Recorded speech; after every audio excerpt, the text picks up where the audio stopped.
Olá, sejam todos muito bem-vindos. Sou o professor José Guedes, presidente do primeiro Congresso Paraibano de Prática Laboratorial, e venho aqui com imensa satisfação recebê-los para esse evento que conta com grandes nomes do laboratório, pessoas que escolheram temáticas muitíssimo importantes para serem tratados, para trazerem atualizações, informações muito eficientes para que a gente possa, no dia a dia, exercer nossas funções laboratoriais, ter o entendimento de doenças, de técnicas de laboratório, informações que serão extremamente proveitosas em nossa vida profissional.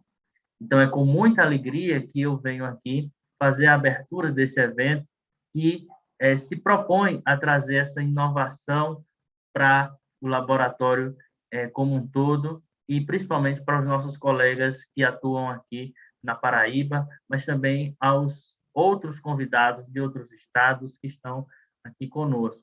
Quero agradecer imensamente a participação de todos os professores que, de forma muito generosa e de forma muito brilhante, destinaram seu tempo para a produção das suas palestras, o compartilhamento de seu conteúdo, sua vivência laboratorial. E agradeço especialmente aos professores Jacinto Costa e Rosângela Frade, dois professores, dois grandes mestres que eu tive na vida e que ajudam a formar ainda hoje profissionais de laboratório de altíssimo nível, de alto gabarito, e que são os nossos professores homenageados. A eles dois, o nosso carinho, nossa gratidão. Eu não tenho palavras para descrever toda a generosidade que eles sempre tiveram com todos que procuram o compartilhamento das informações que eles possuem. Eles são grandes profissionais, não apenas por o conteúdo, mas por sua generosidade, por sua atenção com os colegas, com os alunos, com o compromisso com as análises clínicas. Ao professor Jacinto e à professora Rosângela Frade, o nosso muito obrigado por a participação nesse nosso evento, assim como todos os nossos outros palestrantes. Quero agradecer imensamente aos nossos alunos que participaram na nossa comissão organizadora, os nossos monitores. Sem vocês, nada disso seria possível. O trabalho de vocês é brilhante e me deixou extremamente feliz ver alunos tão empenhados já na construção e na disseminação de informações. Sintam-se abraçados por mim. Eu fico muito feliz de vê-los assim empenhados. Isso é uma força motriz para que a gente possa todos os dias buscar inovar e fazer cada vez mais pelo laboratório. A todos os parceiros que nós tivemos e a Uninasal, que promove esse nosso evento e que certifica esse nosso evento. Então, muito obrigado a essa instituição que traz sempre esse estímulo à produção de conteúdo, à produção de ciência, à disseminação de informação, à Uninasal. O nosso grande obrigado, o nosso muito obrigado à reitora Deise, aqui da unidade de Campina Grande, que de pronto topou participar desse nosso evento, a coordenadora de pós-graduação, Jane Meire Malheiros. Muito obrigado também por todo o apoio, toda a equipe do marketing da Uninasal. Sem vocês, nada disso também seria possível. Agradeço imensamente. E a todos os meus alunos que também se mesclaram aí nas monitorias e em outras atividades, que são da nossa Liga Acadêmica de Bioquímica Clínica. Vocês foram importantíssimos na idealização desse evento e na construção desse evento. Muito obrigado, e vocês me inspiram todos os dias a fazer essas atividades ligantes e muita alegria realmente de poder contar com vocês todos os dias, porque eu conto realmente com vocês todos os dias e contem sempre comigo. Então, a todos vocês que estão aqui também, o nosso muito obrigado por participar, por confiar, acreditar na nossa ideia, nas nossas palestras e estarem aqui se aperfeiçoando, se atualizando. Na economia do conhecimento, o valor da moeda principal é esse. Busca pelo conhecimento que vocês estão fazendo agora. Então, meu parabéns a vocês, que esse seja um start para que vocês possam continuar participando de eventos, da disseminação das informações. Nós teremos sorteios dos nossos parceiros, Sanaflix e Jaleco Acadêmico, que estarão sorteando alguns materiais. Então, para os que irão vencer materiais, que façam um bom proveito, tá? Aproveitem também os cursos que nós vamos sortear do Analisando, também vai ser extremamente proveitoso. Então, é isso que a gente quer que vocês busquem no nosso evento, absorvam essas informações que esses gigantes do laboratório têm, mas não parem por aí. Continuem estudando, continuem participando dos eventos, continuem tirando dúvidas, tá?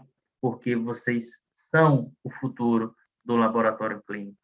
Vocês são aquilo que nós esperamos ver amanhã. E nós esperamos que o laboratório continue assim, forte, confiante e dando sua imensa contribuição para o sistema de saúde como um todo.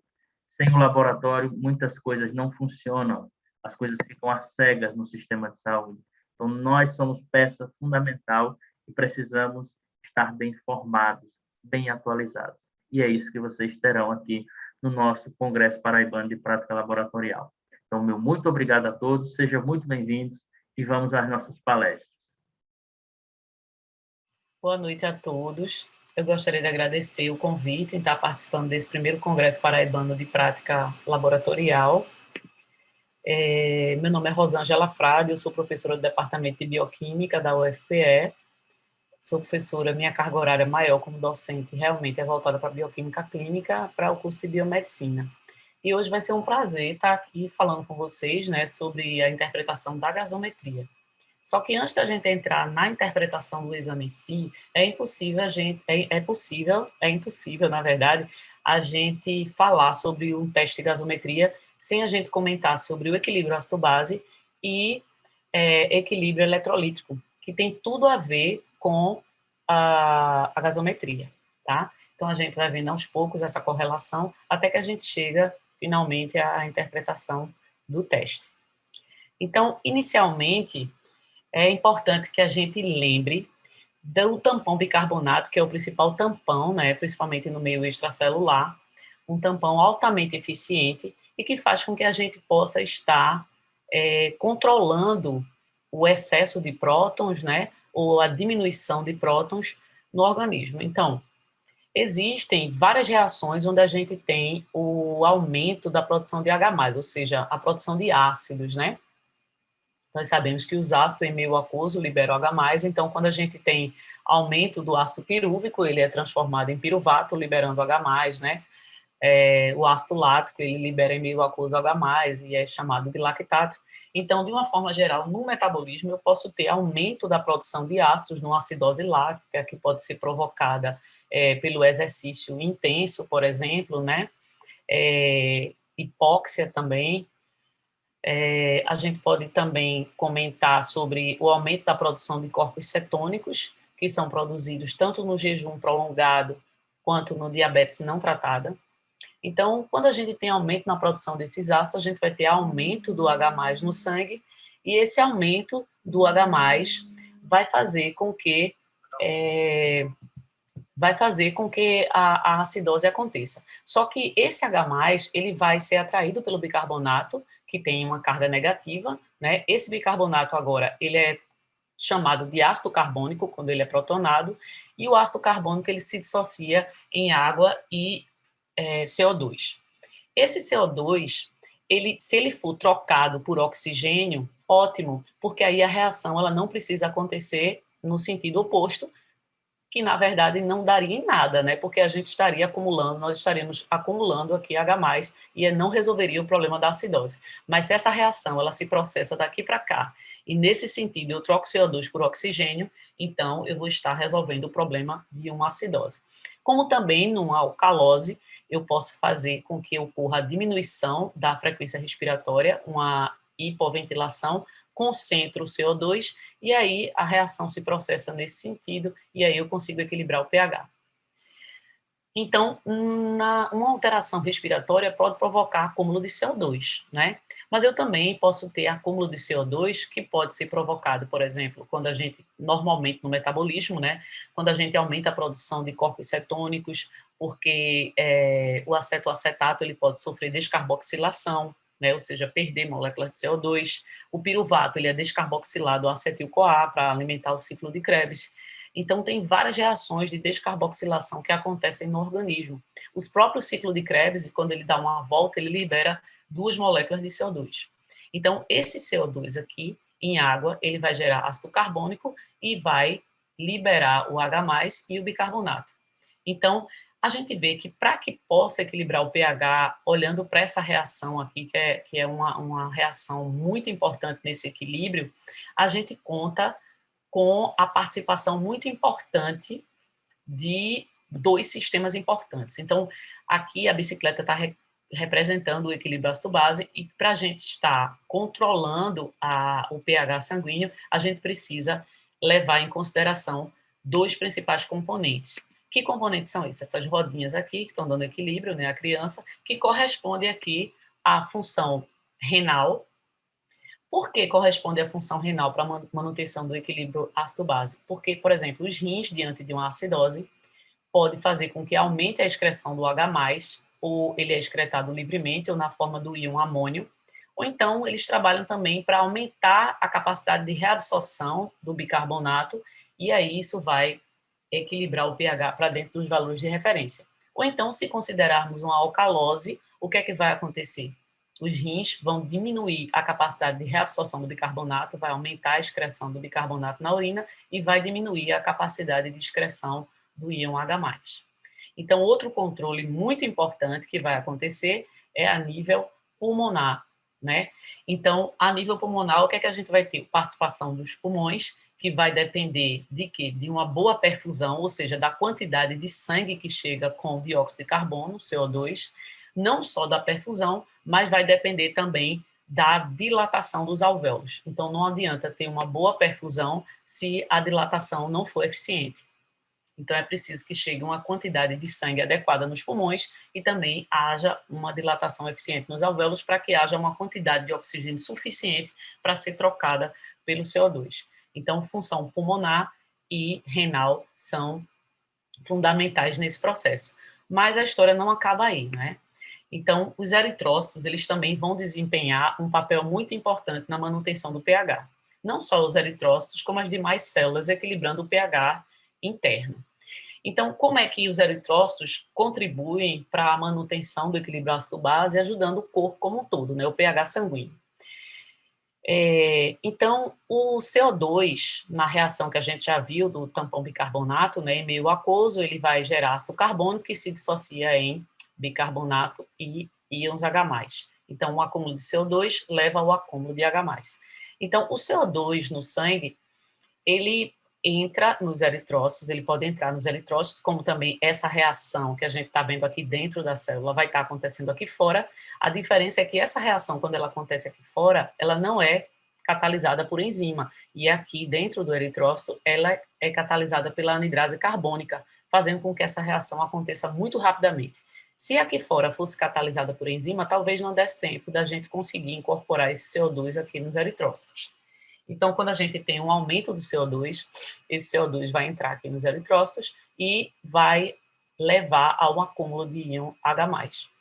Mas, a partir do metabolismo ácido, a gente tem também a liberação de prótons, e esses íons H+, aqui, eles são trocados por potássio. Daí a gente já vê o primeiro link que eu falei entre pH e equilíbrio eletrolítico. Então, uma acidose, por exemplo, vai fazer com que ocorra o aumento de íons H+ no sangue, e esse H+, para que ele possa entrar no eritrócito, não desestabilizando a carga elétrica aqui dentro, esse H+, ele é trocado por potássio. Então, a hemácia vai reter o H+, e vai liberar potássio. Então, uma acidose, ela leva a uma hiperpotassemia, que é também chamada de hipercalemia.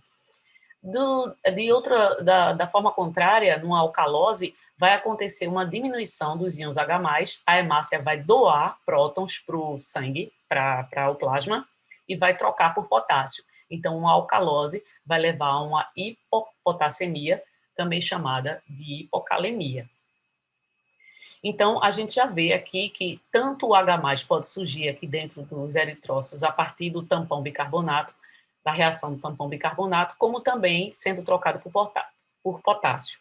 Quando esse íon H+ entra na célula, ele vai se ligar à molécula de hemoglobina, que é uma proteína carregada, a carga final da hemoglobina, o balanço é negativo, então é uma proteína carregada negativamente, atrai esses prótons, só que quando ela se liga ao próton, a sua forma protonada, que na verdade é a forma ácida da hemoglobina, né? Aqui é a forma básica dela, que pode receber prótons, e aqui é a forma ácida da hemoglobina, que pode liberar prótons. Quando ela está nessa forma ácida aqui, o que é que acontece com a hemoglobina? Ela é chamada de desoxihemoglobina, porque ela diminui a afinidade dela pelo oxigênio. Então, a gente já vê que uma alteração no pH, ela pode diminuir a capacidade da gente de transportar oxigênio nos eritrócitos. Mas, a nível pulmonar, o que é que vai acontecer? Esse bicarbonato, ele pode atrair o H+, que é liberado da hemoglobina, gerando ácido carbônico, e esse ácido carbônico, mais uma vez, se dissocia em CO2 e água. Então, esse CO2 agora, ele pode ser trocado por oxigênio, né, tranquilamente, dependendo de uma boa perfusão, como a gente já viu, uma boa dilatação dos alvéolos, essa troca, ela é eficiente. Por outro lado, no mecanismo renal que a gente já viu, o que é que vai acontecer? Com o aumento da concentração de H+, o que é que vai acontecer? Aumenta H+, vai dar uma queda no bicarbonato, né? Então, o que é que vai estar acontecendo? Os rins, eles vão trabalhar para aumentar a permeabilidade ao bicarbonato, aumenta a capacidade de reabsorver o bicarbonato e, ao mesmo tempo, vai aumentar a excreção do H+, principalmente a partir do íon amônio. No alcalose, o efeito vai ser o contrário. Vai diminuir a capacidade de reabsorção do bicarbonato para excretar mais bicarbonato e diminuir a capacidade de excreção de H+. Tá? Então, de uma forma geral, a gente vê o papel importante que é desempenhado pelos pulmões, os eritrócitos e os rins para controlar o pH sanguíneo. Mas a gente não pode esquecer de outros mecanismos importantes para que a troca gasosa seja bem eficiente, né, considerando os pulmões aqui. Então, a participação do arco aórtico e do centro respiratório no bulbo é muito importante. O que é que acontece aqui no arco aórtico? A gente sabe que os pulmões, né, na troca gasosa, ele vai trocar o CO2 por oxigênio, esse oxigênio vai ser distribuído para os tecidos, abastecer as células para o metabolismo energético acontecer de maneira adequada. E a gente conseguir ATP de uma maneira bem eficiente. Então, quando ocorre uma diminuição da pressão parcial do oxigênio, esses baroreceptores, que são receptores sensoriais que existem aqui no arco aórtico, eles vão sofrer uma despolarização, e isso vai fazer com que haja a contração da musculatura lisa aqui do arco aórtico. Essa contração da musculatura lisa vai fazer com que aumente a velocidade do fluxo sanguíneo e melhore a perfusão a nível de pulmão. Então, vai chegar mais sangue mais rápido no pulmão e ou seja, levando uma quantidade de CO2 para que seja trocada por oxigênio. Por outro lado, quando a gente tem aumento da concentração de CO2, agora não é a pressão parcial exercida pelo CO2, é aumento da concentração do CO2, a gente vai detectar o aumento da concentração do CO2 a partir dos receptores, que são chamados quimioceptores agora aqui no bulbo, né? Que são células sensoriais, neurônios sensoriais, que são sensíveis à concentração de CO2, e aí isso vai fazer com que haja um estímulo para a contração dos músculos intercostais. Esses músculos, quando eles são contraídos, vai fazer com que a contração é rápida, então vai fazer com que aumente a frequência respiratória. Com o aumento da frequência respiratória, a troca do CO2 pelo oxigênio vai acontecer mais rapidamente, então eu vou estar eliminando mais rápido o CO2 no organismo. Pronto, então aqui a gente vê esse controle refinado, né, sendo exercido pelo arco aórtico e o centro respiratório, para que a gente possa ter uma boa perfusão, né, sanguínea e também uma boa troca gasosa, contribuindo para uma boa troca gasosa também, melhorando a ventilação. Só que a gente precisa imaginar também que o seguinte, nós sabemos que o pH sanguíneo ele tem o seu valor de referência, tá? que a gente vai falar já já. Mas não significa que todas as células no organismo elas vão ter o mesmo pH que o pH sanguíneo. Não, tá? Por exemplo, uma célula no câncer é uma célula mais ácida. Por isso que até já foram desenvolvidos alguns sensores, na verdade são sensores, existem uns sensores chamados de piezoelétricos, que tem um cristal de quartzo que é capaz de identificar pequenas variações de massa na superfície. Então, são nanocristais. Então, esses cristais, eles podem funcionar como uma balança, vamos dizer assim, que é biosensor piezoelétrico, é baseado em balança de cristal de quartzo, e essa balança ela vai medir a quantidade de prótons que está ali. Então, por massa. Então, quanto maior a quantidade de H+, na superfície desse cristal, menor vai ser a frequência de ressonância dele. Quanto maior a massa, menor a frequência de ressonância, e isso é mensurado. Então, eles perceberam que nas células cancerígenas, o que é que acontecia? A frequência de ressonância do cristal era muito baixa. Por quê? Porque tinha um aumento da concentração de prótons. Então, as células, elas têm um pH diferente. Tanto é que a gente vê no fígado, por exemplo, a reação de lactato a piruvato, que é uma reação reversível, mas no fígado, essa reação, ela ocorre muito rapidamente no sentido de lactato a piruvato. E no músculo, ela acontece muito mais rapidamente no sentido de piruvato a lactato, por conta de diferença no pH. Tá? Mas, de uma forma geral, como é que essas células elas equilibram esse pH? A hemoglobina a gente já viu, né? A hemácia a gente já viu, que é a partir da hemoglobina, onde a gente vai ter a hemoglobina na sua forma ácida, que é quando ela está protonada, e na forma básica, quando ela doa próton. As outras proteínas, outras células, elas apresentam outras proteínas, né, que são carregadas negativamente, estando na forma básica, e quando elas estão carregadas negativamente, elas podem receber prótons, ficando na sua forma ácida. Então, isso é um mecanismo também de várias células. E uma proteína também no soro que tem carga negativa e que é muito importante nesse sentido também é a albumina, né? O tampão fosfato intracelular, né, ele também tem a sua forma ácida, que é capaz de doar prótons, e a sua forma básica, que é capaz de receber prótons. E o bicarbonato, que é o principal tampão extracelular aqui que a gente já viu, né, com relação ao bicarbonato e ácido carbônico. Esse tampão bicarbonato, logicamente, que a gente viu essa reação aqui, né, o CO2 em água vai gerar ácido carbônico que se dissocia, né, ele libera o próton e gera aqui bicarbonato. Quando é catalisada pela anidrase carbônica, a reação é tão rápida que se a gente conseguisse fotografar esses momentos, a gente mal veria a formação do ácido carbônico, né, mas quando ela não é catalisada, vamos dizer assim, que esse momento aqui conseguiria mais facilmente ser capturado. Nessa reação aqui, porém, se eu tiver, por exemplo, o aumento de hidroxilas, imagine que eu aumentei o metabolismo de bases, né, no organismo. Essas hidroxilas, elas têm uma atração muito grande por esses prótons, então é assim, um amor à primeira vista, né? Então, toda vez que aparece uma hidroxila, há uma atração muito forte desses prótons para poder gerar moléculas de água. E isso faz com que a gente, vamos dizer assim, mantenha os níveis de bicarbonato também, tá? Então, essa história toda que eu falei para vocês em relação ao controle dos eritrócitos, ao controle pulmonar, ao controle renal, ao controle intracelular, às células em relação às proteínas carregadas negativamente, ao tampão fosfato, né? Toda essa história, ela trabalha para que a gente possa manter o pH sanguíneo na sua faixa de normalidade, que é de 7,35 a 7,45. Um pH abaixo de 7,35 já é considerado uma acidose, uma condição de acidose, e um pH acima de 7,45 já é considerado uma condição de alcalose. Porém, um pH aqui se aproximando a 8 já é incompatível com a vida, e um pH aqui se aproximando ao 7, né, ou seja, em torno de 6,8, 7, também é incompatível com a vida. Então, cuidado com os valores de pH que você libera, né? Existem pHs que não são compatíveis com a vida. Você fez a aferição do pH, deu 5, isso aí não existe, tá? Deu mais do que 9, tem coisa errada aí, tá? 8,5, 9, então tem coisa errada. Mas por que a gente precisa desse ajuste fino do pH? Por que o pH, exatamente, ele precisa estar entre 7,35 e 7,45? Vamos voltar lá para o início, a bioquímica. Vamos lá.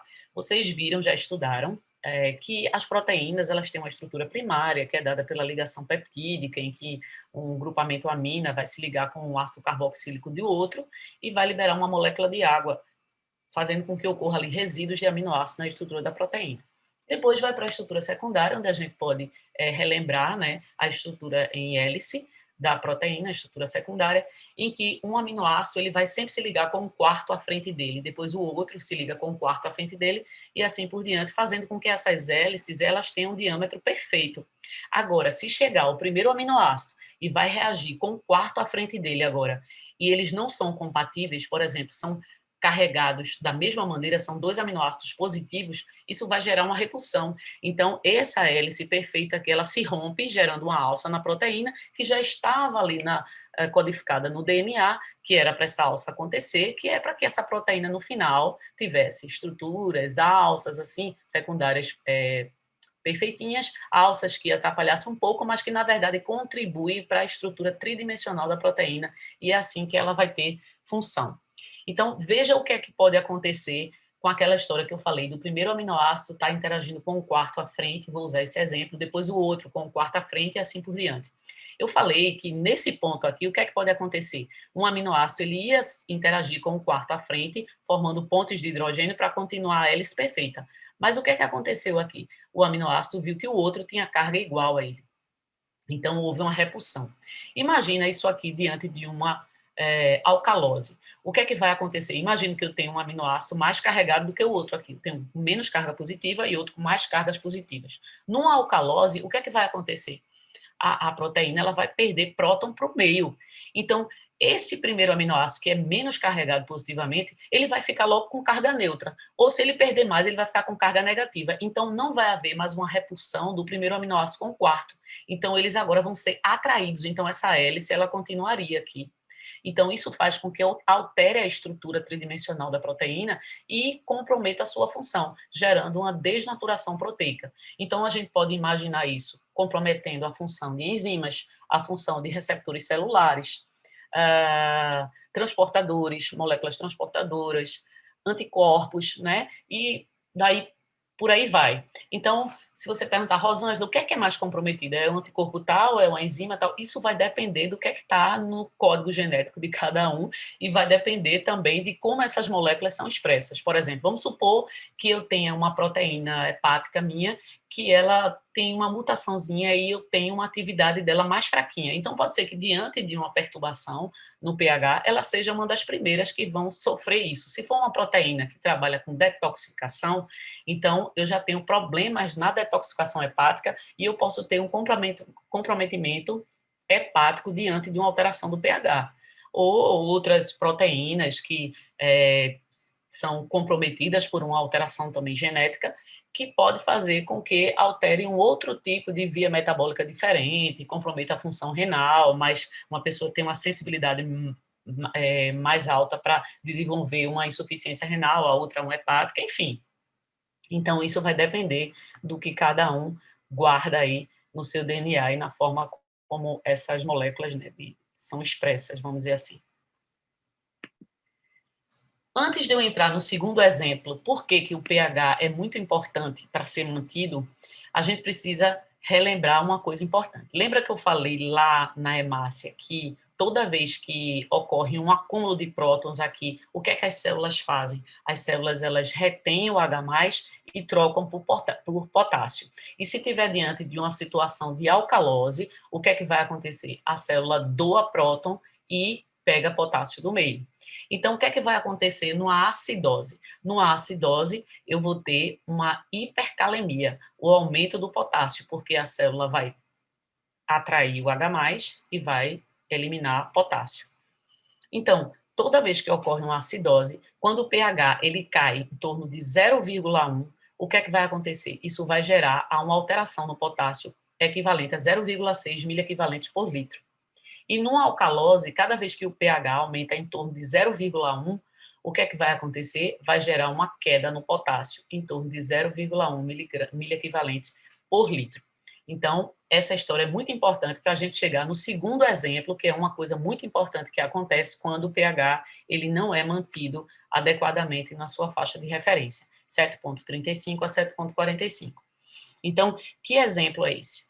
Esse exemplo agora é em relação às alterações cardíacas, alterações que podem ser percebidas claramente no eletrocardiograma.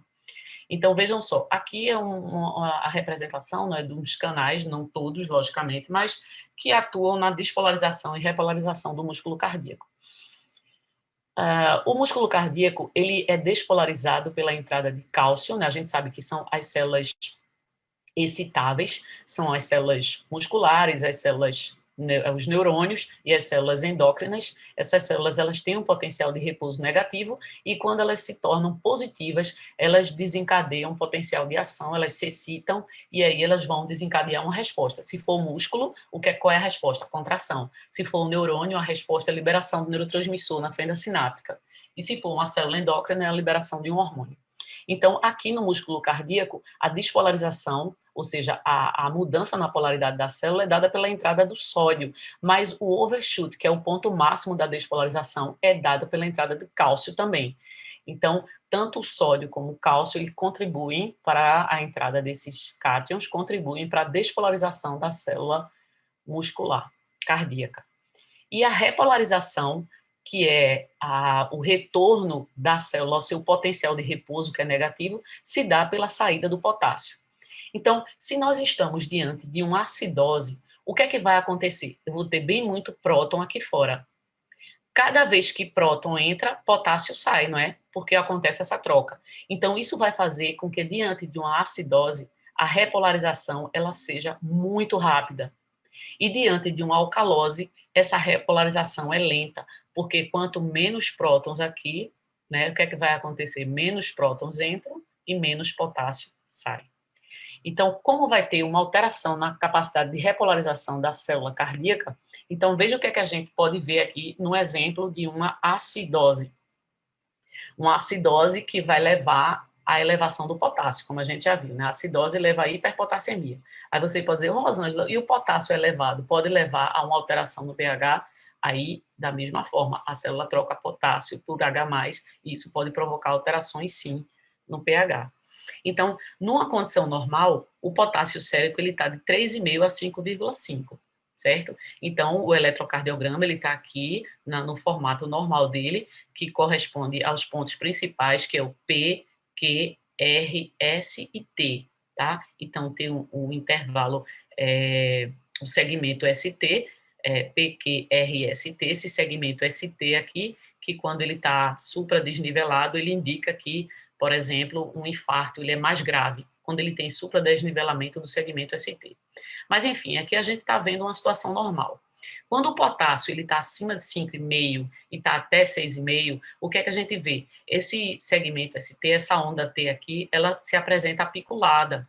E aqui a gente vai vendo que quanto mais o pH vai aumentando, lembra que eu falei que a acidose ela acelera a repolarização, então cada vez mais esse potencial de ação aqui completo que a gente vai vendo de P até T aqui, ó, cada vez mais a gente vai vendo perturbações nesse potencial de ação, até que a gente tenha um padrão de onda sinoidal, assim, ou seja, como se fosse uma onda atrás da outra, gerando uma sobreposição, vamos dizer assim, de ondas, né, que isso no final pode levar a uma parada cardíaca. A gente tem uma resposta linear aqui. Então, o potássio, ele é extremamente importante para regular a contratilidade do músculo cardíaco. E esse potássio, ele é perturbado diante de uma situação de acidose ou de alcalose, podendo levar a essas alterações aqui que a gente pode identificar no eletrocardiograma. Bem, já que vocês viram a importância, né, de controlar o pH, a gente poderia também citar que alterações no pH podem comprometer a função dos néfrons em relação à capacidade de reabsorção, excreção de metabólitos na urina, pode comprometer a função respiratória também, né, alterando a respiração, levando à hipoventilação e tal. Mas, enfim. Vamos agora a falar sobre o componente metabólico e respiratório para a gente entender esse distúrbio ácido-base. Então, quando a gente vê essa reação aqui, né, do tampão bicarbonato, a gente consegue perceber o seguinte, que os níveis de CO2, eles são dependentes do que vai estar acontecendo ao nível de pulmões, tá? Então, o que vai controlar os níveis de CO2 é a frequência de ventilação, que vai determinar a ventilação, né, pulmonar, que vai determinar as concentrações de CO2 no sangue. E aqui, o bicarbonato é o componente metabólico, porque a quantidade de bicarbonato no sangue vai ser muito dependente da quantidade de ácido que é metabolizado. Então, quanto mais ácidos são produzidos no organismo, menor vai ser a concentração do bicarbonato. Então, ele está muito dependente do que é que está acontecendo no metabolismo. Então, por isso, a gente chama o bicarbonato, nessa reação aqui, do componente metabólico, e a gente chama o CO2 de componente respiratório, tá? Lembrando que esses termos, componente respiratório e componente metabólico, são termos que vão determinar o controle dos níveis desses dois, né? Então, o que vai determinar o controle de CO2 é a troca gasosa a nível de pulmão. O que vai determinar o controle do bicarbonato é a quantidade de ácido que é produzida ou a do bicarbonato que é excretada. Por que eu estou falando isso? Porque, isso aqui é o componente respiratório, certo? Mas ele não é produzido pelo metabolismo também, ciclo de Krebs, outras reações de descarboxilação? Mas os níveis sanguíneos dele vai depender das trocas gasosas a nível de pulmão, certo? Então, quando o pH está abaixo de 7,35, a gente considera isso acidose. Quando está acima de 7,45, a gente considera isso alcalose. Então, o que é que pode fazer com que ocorra acúmulo de ácidos no organismo? Então, tem alguns exemplozinhos aqui. Por exemplo, o que é que pode levar a uma acidose? Retenção de CO2 no sangue por dificuldade de eliminação nos alvéolos pulmonares. Então, a retenção de CO2 por uma hipoventilação, né? Lembrando que até um tranquilizante que possa atuar a nível do centro respiratório no bulbo, ele pode fazer com que diminua a frequência respiratória e para que a pessoa tenha uma sensação de relaxamento. Só que essa diminuição da frequência respiratória, se essa droga for administrada por um período prolongado em alta dose, ela pode gerar uma acidose respiratória, né? Outra coisa que pode levar à acidose é o aumento da produção de ácido lático, a gente já viu isso aqui, né, como exemplo, por exemplo, no exercício intenso, na hipóxia, incapacidade de eliminação de ácidos pelos rins, né, então, por exemplo, uma acidose renal crônica, né, muitas vezes por um problema genético, com a incapacidade de produzir o íon amônio a nível renal para eliminar o H+. Ingestão acidental de grande quantidade de ácido, como, por exemplo, o ácido acetil salicílico, também pode provocar uma acidose. E o que é que vai fazer com que a gente acumule, vamos dizer assim, diminua a quantidade de ácidos no organismo, levando a uma alcalose, né? No caso, aumentando as concentrações do bicarbonato. Eliminação excessiva de CO2, numa hiperventilação, a perda de ácidos, por exemplo, no vômito, né? A administração excessiva de bases, como bicarbonato de sódio, então isso também pode fazer com que diminua a quantidade de ácidos no metabolismo, levando a um pH acima de 7,45. Então, de uma maneira geral, a gente vai ver aqui que a queda no pH abaixo de 7,35 é característico de acidose. E o pH acima de 7,45 é característico de alcalose. Então, quando a gente vê um exame de gasometria, a primeira coisa que a gente precisa olhar é o pH. Como é que o pH está? Se ele estiver abaixo de 7,35, é indiscutível. Qual é a situação geral no sangue? É de uma acidose. Se ele está acima de 7,45, é uma alcalose. Aí, o que é que acontece? Essa acidose aqui, ela pode ser respiratória ou metabólica. Quando é que a acidose é respiratória? Quem é o componente respiratório? É aquele que é controlado pelas trocas gasosas. Quem é? O CO2. Então, a pressão parcial do CO2, quando ela está aumentada, isso aqui vai levar a uma acidose do tipo respiratória. A gente já viu que o acúmulo de CO2 faz com que haja o acúmulo de ácido carbônico e que vai perder o H+, liberando o H+, e restando o bicarbonato, né? E isso vai levar a uma acidose. Então, a acidose respiratória é dada pelo aumento da pressão parcial do CO2. E a acidose metabólica? O componente metabólico é o bicarbonato. No acidose metabólica, o que é que vai estar acontecendo com o bicarbonato? Eu vou ter muito H+, que vai se ligar a uma maior quantidade de bicarbonato, e isso vai fazer com que reduza a quantidade de bicarbonato lá no sangue. Então, a acidose metabólica, na acidose metabólica, a gente vê uma queda do bicarbonato. E se ao mesmo tempo a gente percebe o aumento da pressão parcial do CO2 e uma queda no bicarbonato, então estamos diante de uma acidose mista, uma acidose respiratória e metabólica acontecendo ao mesmo tempo, certo? Em relação à alcalose, a alcalose também pode ser respiratória, quando o componente alterado é a pressão parcial do CO2. Se o CO2 aumentado leva a uma acidose, então o CO2 diminuído leva a uma alcalose. E essa alcalose é do tipo respiratória. Por outro lado, essa alcalose ela pode ser do tipo metabólica, quando eu tenho agora diminuição do H+, e isso vai fazer com que aumente a quantidade de bicarbonato disponível lá. Então, na alcalose metabólica, eu tenho um aumento do bicarbonato. Na alcalose respiratória, eu tenho queda na pressão parcial do CO2. Aí você diz assim, Rosângela, então se a primeira coisa que eu preciso olhar é o pH. Abaixo de 7,35 é acidose, acima de 7,45 é alcalose. Quer dizer que se eu olhar para um pH, tiver 7,4, eu não me preocupo mais com nada. Nada de errado está acontecendo. Calma, pode ter coisa errada acontecendo. O que é que pode estar acontecendo de errado? Veja, se eu disser para vocês o seguinte, uma pessoa tem pressão parcial do CO2 alta, certo? Isso aqui é característico de quê? Acidose, certo? Quanto mais CO2 no sangue, mais aquela reação vai acontecer, liberando prótons.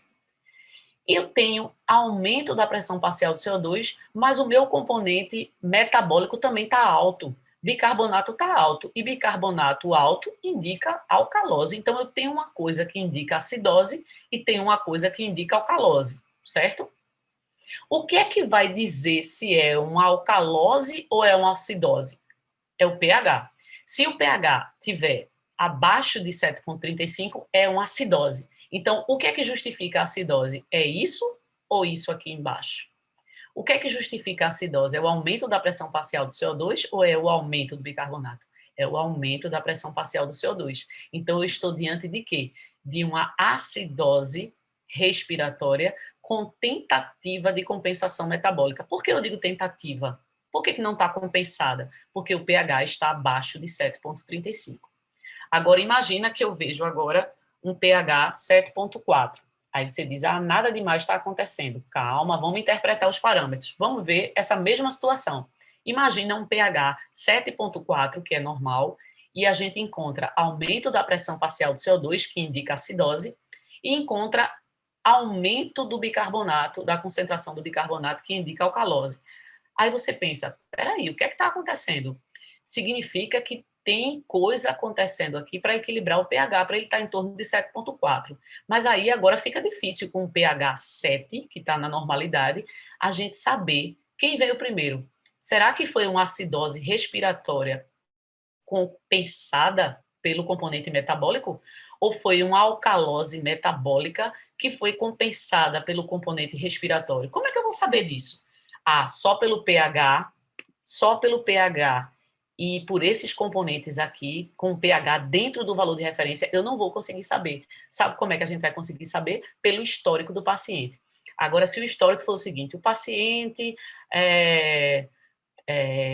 estava com o respirador mecânico e tal, ou então ele teve uma hipoventilação, tal, a gente já sabe que começou a história com o quê? Acidose respiratória. Então, foi uma acidose respiratória compensada pelo componente metabólico. Agora, se o histórico for assim, paciente com quadro de vômito repetitivo, então ele perdeu muito ácido clorídrico no vômito, perdeu muito H+, e aumentou o bicarbonato. Então, estou diante de quê? De uma alcalose metabólica que foi compensada pelo componente respiratório. Então, por isso que o pH está dentro do valor normal. Então, repetindo a história, eu olho para o pH, está abaixo de 7,35, indiscutivelmente isso é uma acidose. eu olho para o pH, está acima de 7,45, indiscutivelmente isso é uma alcalose. Se o pH, aí eu preciso ver os componentes para ver se a acidose é mista, se é respiratória ou metabólica, se a alcalose é mista, se é respiratória ou metabólica. E se o pH estiver normal, não significa que está tudo, vamos dizer assim, super normal. Não, significa que, pode também significar que o organismo lutou ali para compensar o pH para que ele ficasse dentro da normalidade, mas algumas perturbações aconteceram. Então, eu posso identificar alteração do componente metabólico e respiratório que não são compatíveis com o mesmo distúrbio, ou seja, não são compatíveis com a acidose, nem são compatíveis com a alcalose, ou seja, uma é compatível com a acidose, outra é a alcalose, por isso que compensou. Houve uma compensação ou respiratória ou metabólica. Então, a gasometria é um exame que é solicitado quando há suspeita de insuficiência respiratória. Eu estou falando das coisas principais que acontecem, né? Principalmente em UTIs, vamos dizer assim. Mas insuficiência respiratória, qualquer outra condição associada a distúrbios no equilíbrio ácido-base, por exemplo, a cetoacidose diabética, né? Alteração no balanço hidroeletrolítico, na sepse, né? Que também ocorre acidose, né, por acúmulo de lactato devido à hipóxia. Então, quando eu suspeito de alguma coisa nesse nível acontecendo, eu já sei que pode ter perturbações na distribuição dos gases e também no equilíbrio ácido-base. Para o exame de gasometria, tem alguns parâmetros que são importantes a gente avaliar. A gente já viu que para pH, o que é importante a gente avaliar? Os principais, para equilíbrio ácido-base, é observar o valor do pH, a pressão parcial do CO2 e o bicarbonato. Com esses três, eu consigo dizer se existe uma acidose, uma alcalose, se ela é metabólica, se ela é respiratória, tá certo? A pressão parcial do oxigênio é para eu ver a capacidade da gente de capturar o oxigênio no ar atmosférico. O excesso de base, ele vai dar uma ideia de que tem um valor de referência que a gente vai ver de -2 a +2, aproximadamente, e a gente vai ver que se esse excesso de base ele estiver mais negativo, significa que eu preciso de mais base para poder equilibrar o pH. Então, eu estou diante de uma acidose. Se o excesso de base estiver acima de 2, então significa que eu preciso retirar base para poder equilibrar o pH, porque eu estou diante de uma alcalose, tem base demais, tá? E uma outra coisa que a gente pode observar também no exame de gasometria é o anion gap, que a gente vai explicar mais para frente, vou explicar mais para frente. Esses são os principais observados, mas tem outras coisas que os gasímetros mais modernos, eles conseguem avaliar para a gente, que são as dishemoglobinas, a P50, que a gente vai estar falando mais, vou estar falando para vocês mais adiante. Então, o que é o bicarbonato real? Se nenhuma alteração, ajuste foi feito na pressão parcial do paciente, então o bicarbonato que for dosado ali é chamado de bicarbonato real. Porém, se eu ajustar a pressão parcial do paciente para 40 milímetros de mercúrio, a pressão parcial do CO2 ela vai de 35 a 45 milímetros de mercúrio. Se eu ajustar ela para 40, que seria o valor ideal, pH de 7,35 a 7,45, mas se eu for dizer qual seria um pH ideal, 7,4, né? Um pH de referência. Qual é a pressão parcial do CO2 de referência? 40, apesar do valor de referência ser de 35 a 45.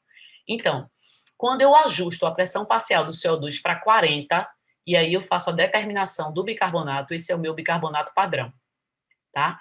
E esse excesso de base, ele expressa o que teria que acrescentar de base ou subtrair, né, de bases para que o organismo mantenha o seu pH, corrigindo a normalidade. Tem um valor de 0 a um pH ideal, que é o pH de 7,4. Então, o pH de 7,4 ele vai dar um excesso de base igual a 0, ou seja, eu não preciso nem colocar, nem retirar base, nem nada, porque já está no pH ideal. Mas essa história de excesso de base pode variar em torno de -2 a +2, como eu já tinha falado anteriormente. Quanto mais negativo for o excesso de base, significa que tem pouca base e eu estou diante de uma acidose.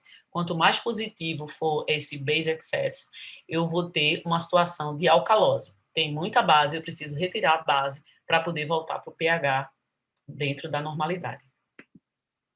A gasometria deve ser realizada imediatamente após a punção da artéria periférica com uma seringa contendo uma quantidade adequada de heparina, que é o anticoagulante indicado para esse teste. Porém, a heparina em altas concentrações, em volume maior do que o recomendado, pode trazer alterações nesses parâmetros, tá?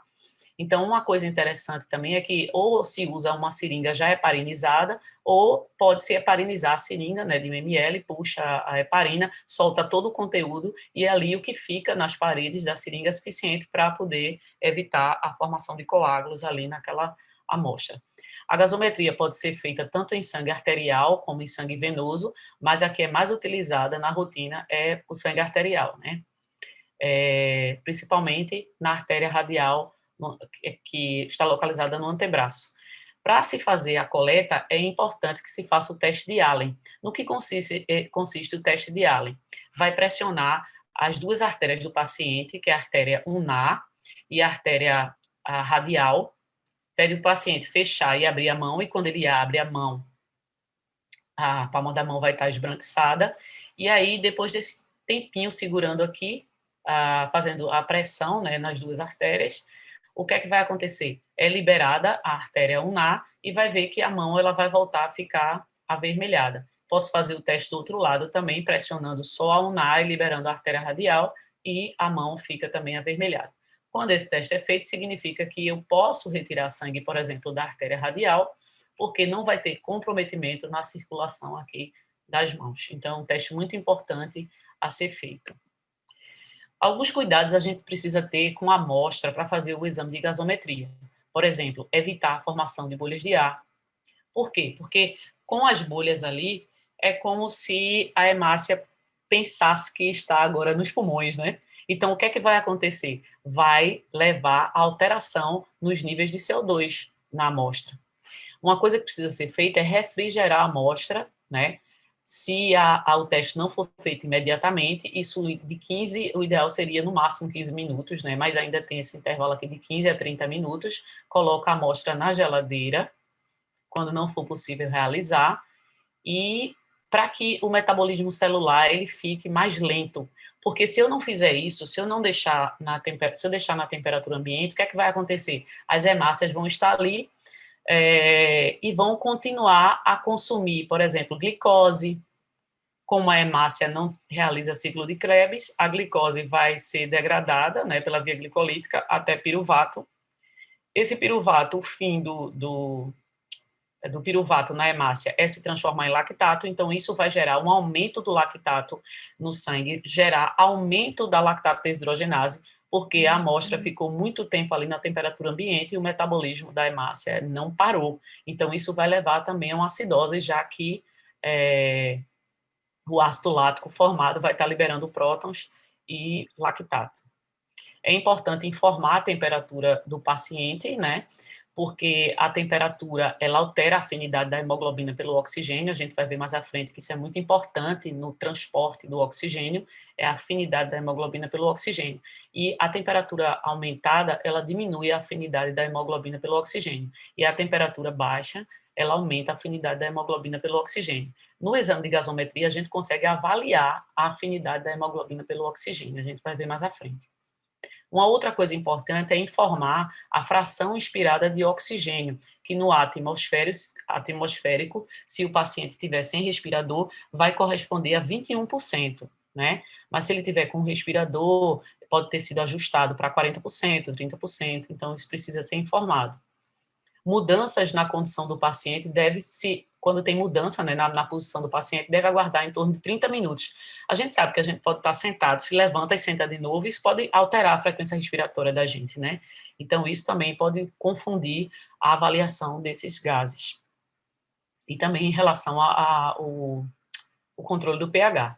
Conferir se não há coágulos na amostra, porque geralmente esses testes, os gasímetros, eles usam umas mangueirinhas bem fininhas, porque elas direcionam a amostra a eletrodos íon seletivos. Então, esses eletrodos, eles são muito sensíveis, né? A partir desses eletrodos íon seletivos, vai deixar exatamente ser detectado só potássio, só sódio, só pressão parcial do CO2, do oxigênio, né? E também existem sensores para glicose, tem gasômetro que detecta lactato, detecta glicose, detecta hemoglobina, as disehemoglobinas, desoxihemoglobina, oxihemoglobina, tudo isso, né? Baseado em eletrodos íons seletivos, essa questão de utilização de biosensores, onde a resposta é muito rápida, né? Você tem um sinal ali químico e esse sinal ele é transformado, né, em corrente elétrica ou potencial elétrico, tem biosensores amperométricos, potenciométricos, condutimétricos.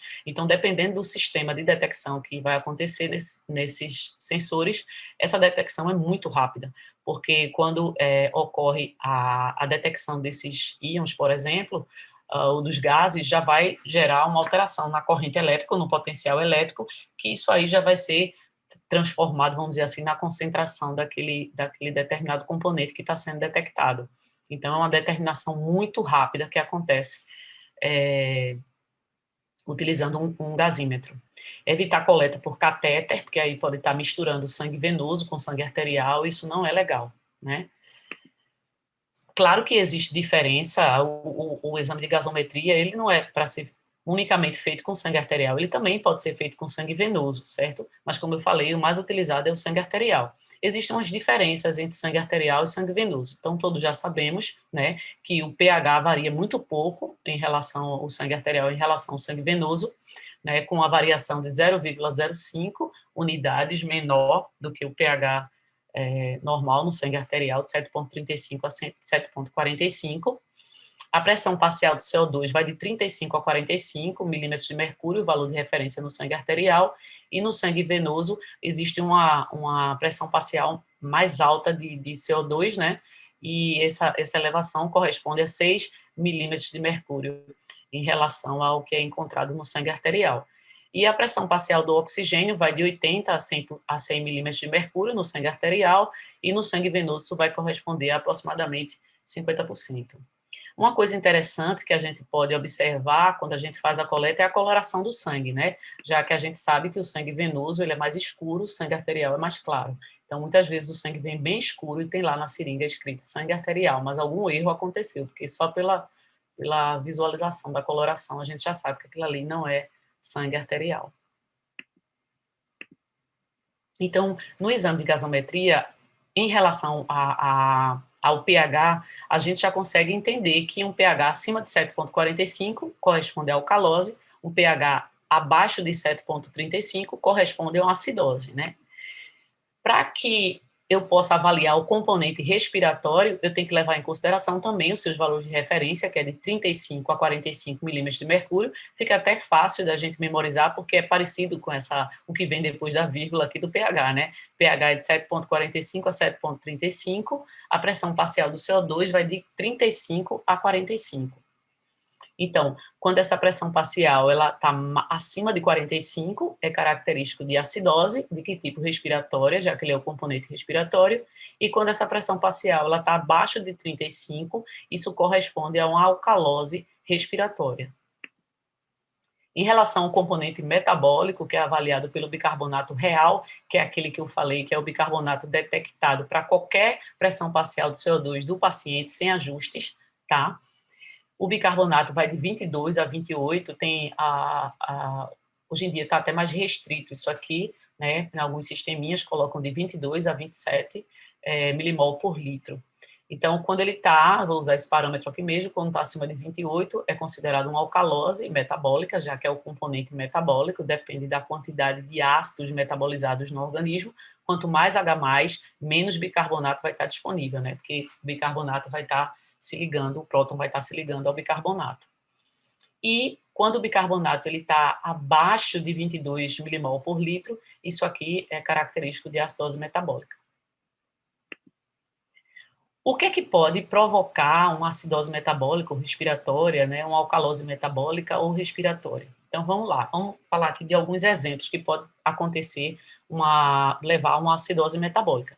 Diabetes mellitus. Então, na diabetes, a gente já sabe que uma diabetes não tratada, o que é que vai acontecer?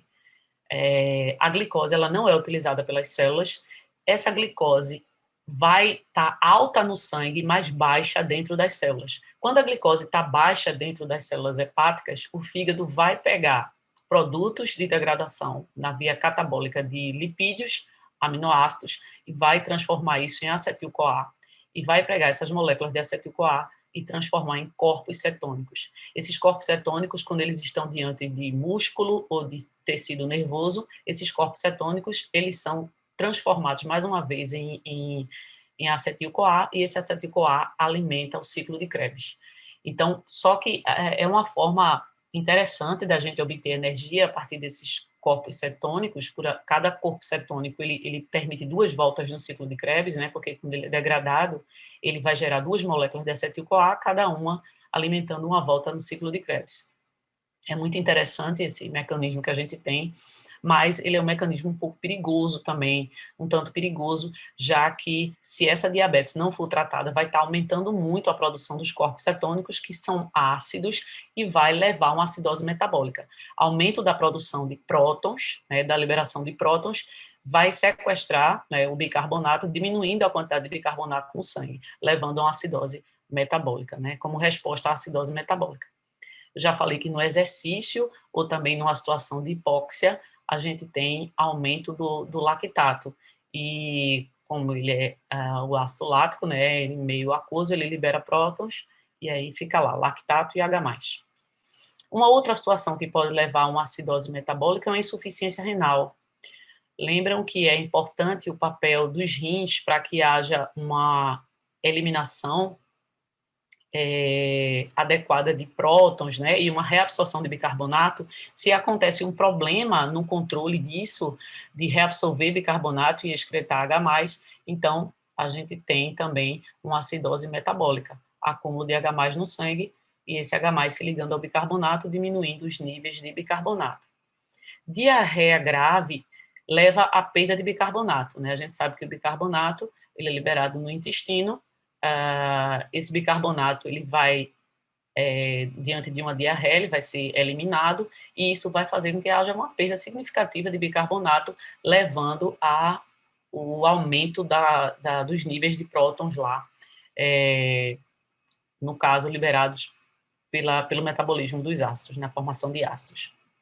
Ou então uma drenagem cirúrgica do intestino também, onde vai haver a perda de bicarbonato, né? Então, a gente já viu aqui situações em que há aumento na produção de ácidos, quando há problema na eliminação de ácidos e quando há problemas em relação ao bicarbonato, onde aquele tampão bicarbonato, ácido carbônico, ele não consegue exercer a sua função adequadamente. Então, isso vai levar a uma acidose metabólica. Acidose respiratória. Agora, o componente é o respiratório, é o CO2, né?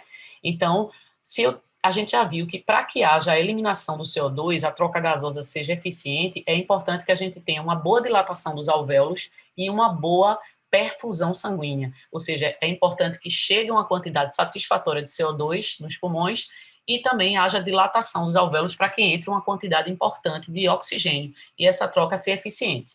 Então, se eu tenho obstrução de vias aéreas, isso pode levar a comprometimento na troca gasosa, porque a dilatação dos alvéolos vai ser insuficiente. A mesma coisa vai estar acontecendo na asma, né? E na asma e na insuficiência cardíaca, a gente pode ter, por exemplo, uma situação de insuficiência cardíaca congestiva, quando diminui a velocidade do fluxo sanguíneo, né?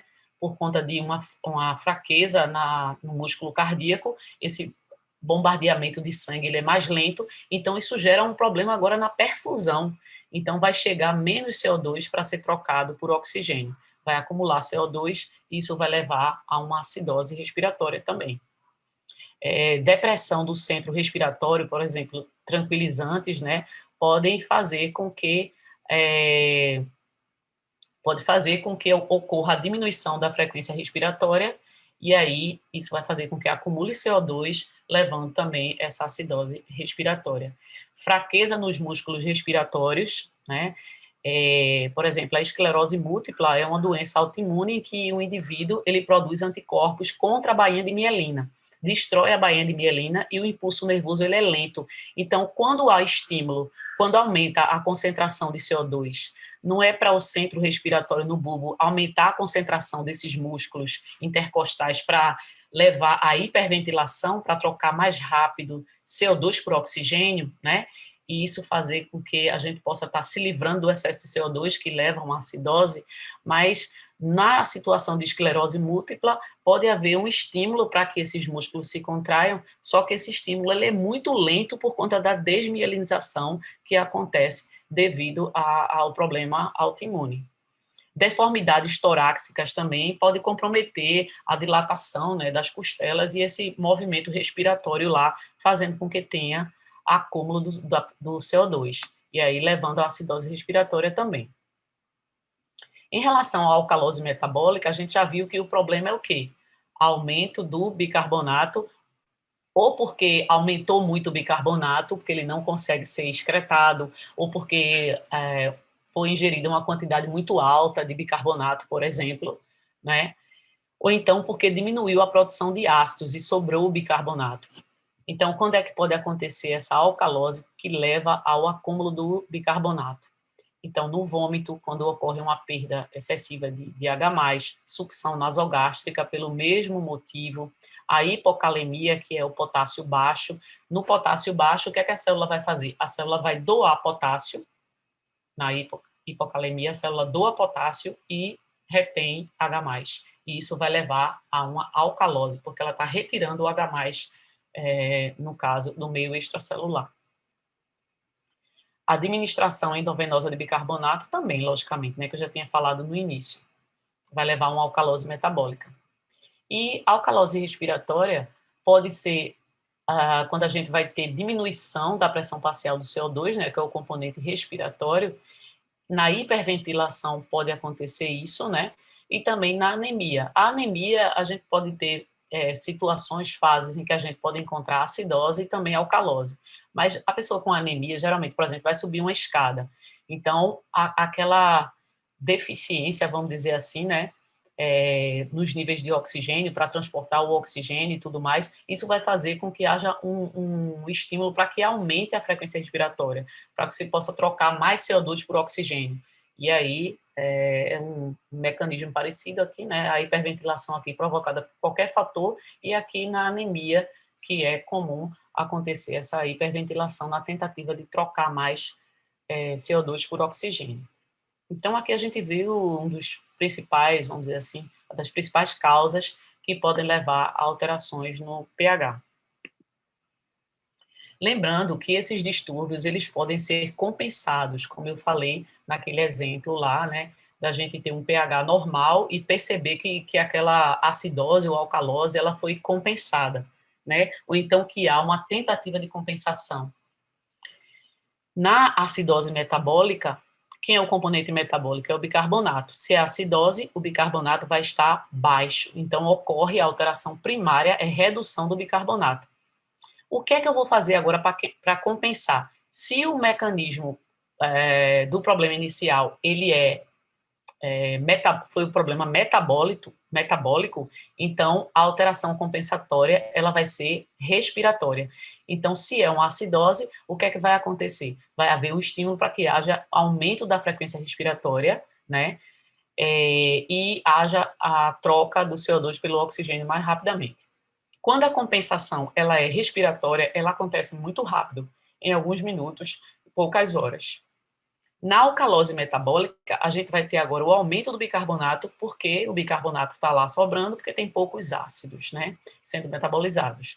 Então, o distúrbio principal vai ser o aumento do bicarbonato no sangue, que leva à característica do distúrbio ser metabólico. Qual vai ser o mecanismo compensatório se eu estou diante de uma alcalose metabólica? Então, o mecanismo compensatório ele vai ser respiratório, só que agora o estímulo vai ser diminuído para a ventilação, o estímulo para a ventilação vai ser diminuído, levando a uma hipoventilação, onde eu vou ter acúmulo de CO2, e isso vai ajudar a aumentar a concentração de prótons, equilibrando o pH diante dessa alcalose. Como o componente respiratório, ele leva essa compensação, isso vai acontecer em pouco tempo. Quando o distúrbio ele é respiratório, a gente já vê que o mecanismo compensatório aqui ele é mais demorado, tá? Porque a gente já viu aqui o estímulo para o centro respiratório, né, é muito rápido, enquanto que o estímulo para que haja o aumento da capacidade de reabsorção renal do bicarbonato, ou diminuir a capacidade de reabsorção, é mais demorado, né? Isso significa que vai aumentar a permeabilidade, vai aumentar transportador e tudo mais. Então, ou diminuir, né, dependendo do distúrbio. Na acidose respiratória, quem é o componente respiratório? O componente respiratório é o CO2. Se é acidose, o CO2 vai estar aumentado. Então, a alteração primária é o aumento da pressão parcial do CO2. Qual vai ser o mecanismo compensatório? Se é uma acidose, aí o mecanismo vai ser aumentar a capacidade renal de reabsorver o bicarbonato. Isso demora mais tempo. Na alcalose respiratória, eu vou ter uma queda na pressão parcial do CO2. Então, se eu tenho uma queda na pressão parcial do CO2, que é a alteração primária, qual vai ser a alteração compensatória? Se há uma queda na pressão parcial do CO2 e eu tenho uma alcalose, então eu vou reduzir a capacidade de reabsorção do bicarbonato. Eu vou estar aumentando a excreção do bicarbonato. Isso também vai levar mais dias. Distúrbios respiratórios, eles acontecem mais rápido do que os mecanismos, desculpa, as alterações. As compensações respiratórias, elas acontecem bem mais rapidamente do que as compensações metabólicas. Aí eu vou dar um exemplo aqui. Primeiro caso, um homem com histórico de vômito. Vômito significa que está perdendo HCl, tá? Então é possível que eu encontre uma alcalose. Vamos ver logo se bate com alcalose ou pH, 7,35. A gente já viu que o valor de referência do pH é 7,35 a 7,45. Esse pH está alto, né? Então, indica alcalose, certo? Essa alcalose foi provocada por quê? Por vômito persistente aqui, aproximadamente 30 dias. Agora, é uma alcalose indiscutível. Lembra que eu falei para vocês? Quando o pH está acima de 7,45, é alcalose. É uma alcalose. Mas vamos descobrir que tipo de alcalose é, o que está provocando essa alcalose. O bicarbonato é de 35 a 45. Bicarbonato alto, a pressão parcial do CO2 é de 35 a 45 milímetros de mercúrio. Essa pressão parcial do CO2 de 48, ela está alta. Pressão parcial do CO2 alta, isso bate com acidose e não com alcalose. Então, não é isso a causa da alcalose. Vamos ver agora o componente metabólico. O bicarbonato de 22 a 28, ele está 35, alto. Quanto maior o bicarbonato, significa que bicarbonato está sobrando, ou seja, não tem muitos prótons se ligando a ele. Então, isso é uma alcalose. Então, eu vejo que agora eu tenho uma alcalose, tá, metabólica, com tentativa de compensação respiratória. Mas por que eu digo com tentativa e não compensada? Porque o pH está alterado, o pH está acima de 7,45. Se eu tivesse esse mesmo caso aqui e o pH tivesse, por exemplo, 7,42, estaria dentro do valor de referência. Então, eu diria que seria uma alcalose metabólica compensada pelo componente respiratório. Mas nesse caso não é compensada, é com tentativa de compensação. Vamos para o segundo caso. Paciente de 30 anos chega ao setor de emergência em estado de coma, apenas respondendo aos estímulos dolorosos. Sua respiração é superficial e com frequência normal. Familiares encontraram próximo a ela diversas caixas de tranquilizantes. Se esse tranquilizante agiu a nível de bulbo, o que é que a gente espera? Que houve um aumento uma diminuição da frequência respiratória, uma hipoventilação. Se foi hipoventilação, significa que acumulou CO2. Então, é possível que isso seja uma acidose respiratória. Vamos ver se é. O pH de 7,2. O pH é de 7,35 a 7,45. pH abaixo de 7,35 é compatível com acidose. Então, isso aqui é uma acidose respiratória. Agora, o bicarbonato é de 22 a 28. Ele está normal. Então, o que é que eu digo em relação a esse caso? Que o paciente apresenta uma acidose respiratória sem tentativa de compensação. Com esse valor aqui, eu não posso dizer que tem tentativa de compensação. Para que eu achasse uma tentativa de compensação aqui, esse bicarbonato ele teria que estar acima de 28. A bicarbonato alto para tentar normalizar a acidose. E se ela tivesse compensada, o bicarbonato estaria alto e o pH estaria dentro do valor de referência. Bem, em relação ao pH, a gente já viu que o exame de gasometria, ele consegue identificar, tá, o que é que está acontecendo em relação a aumento ou diminuição na produção de ácidos, certo?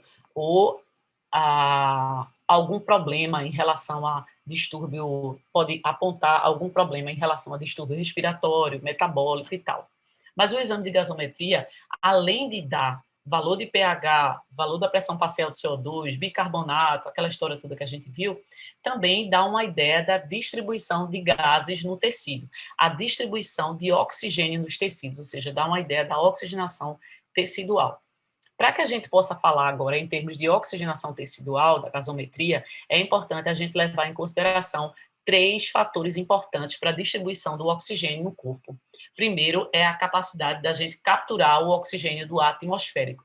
Lembra daquela história? Uma boa perfusão sanguínea, uma boa dilatação dos alvéolos vai fazer com que as trocas gasosas sejam eficientes. Mas eu estou conseguindo capturar esse oxigênio adequadamente? Depois, a gente vai avaliar como esse oxigênio vai ser transportado. Não é só capturar o oxigênio, mas ele precisa ser bem transportado. E depois, quando esse oxigênio vai alcançar os tecidos, ele agora precisa ser liberado da estrutura da hemoglobina. Então, a gente vai começar a falar sobre a captação desse oxigênio. Então, se eu faço a determinação da pressão do oxigênio, a pressão parcial do oxigênio, e dá de 80 a 100 milímetros de mercúrio, então significa que eu tenho uma boa captação do oxigênio, normal. Se o oxigênio, a pressão parcial do oxigênio estiver entre 60 e 80 milímetros de mercúrio, isso aqui já é uma hipoxemia leve. Se tiver entre 40 a 60, já é uma hipoxemia moderada. E se esse oxigênio estiver abaixo de 40 milímetros de mercúrio, isso aqui já é uma hipoxemia grave. Então, só aqui eu já posso dizer, em termos de quanto que de oxigênio eu consegui pegar do ar atmosférico, capturar do ar atmosférico, eu já consigo ver a partir desse valor aqui da pressão parcial do oxigênio.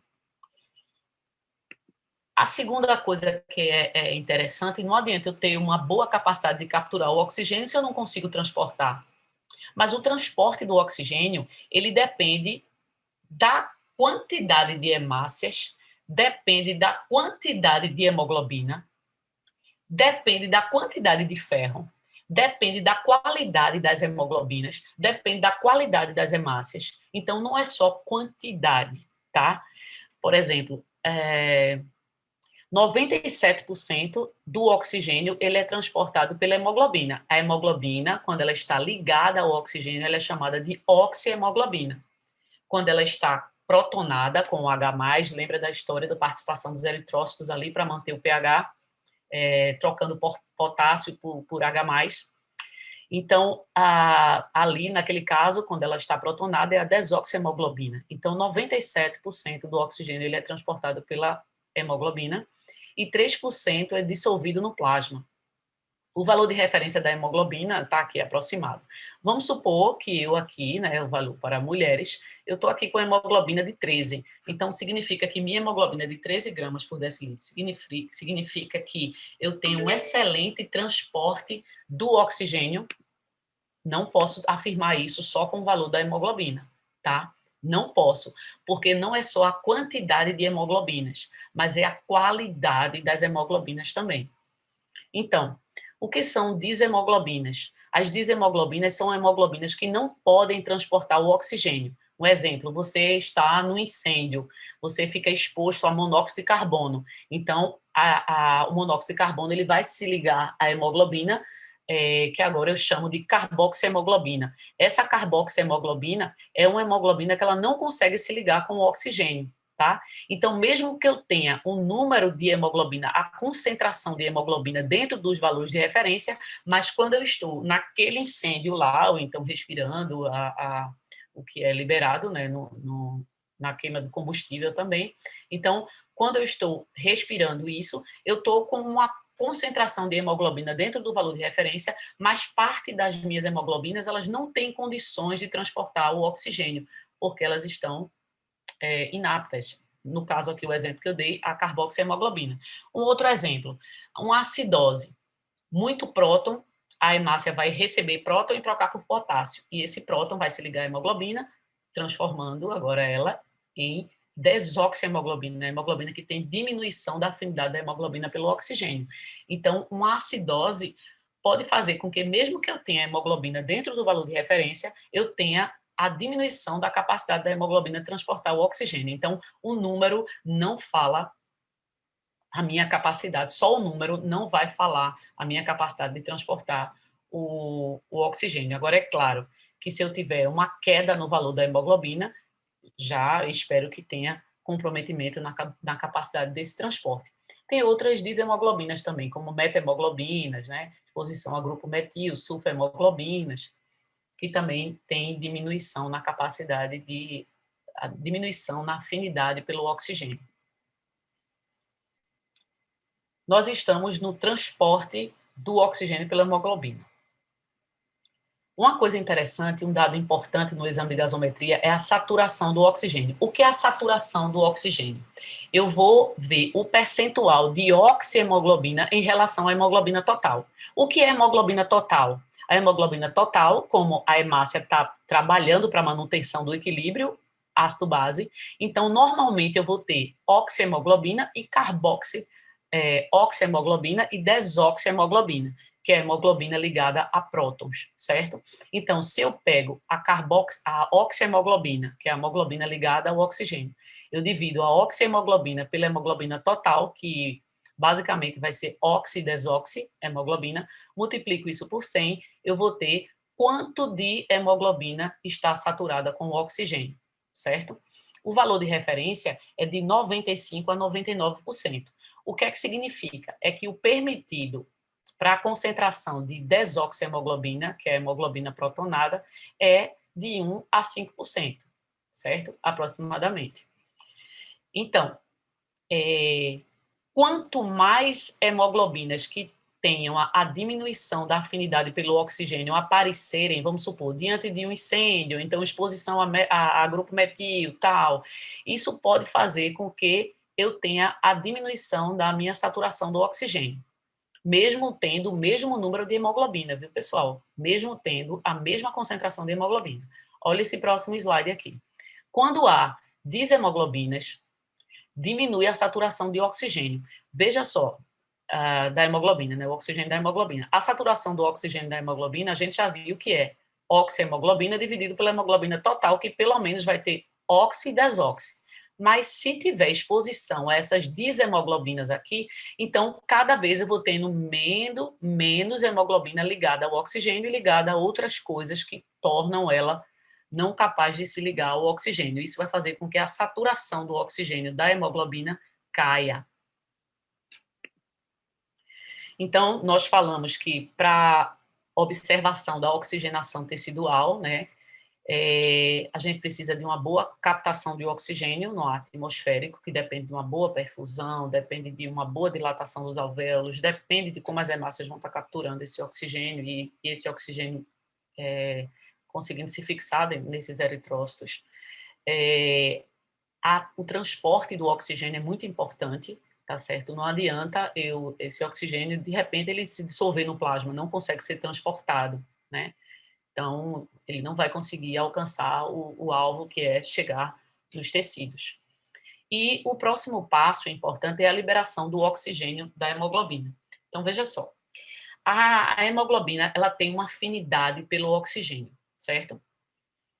Essa afinidade da hemoglobina pelo oxigênio, ela precisa ser controlada.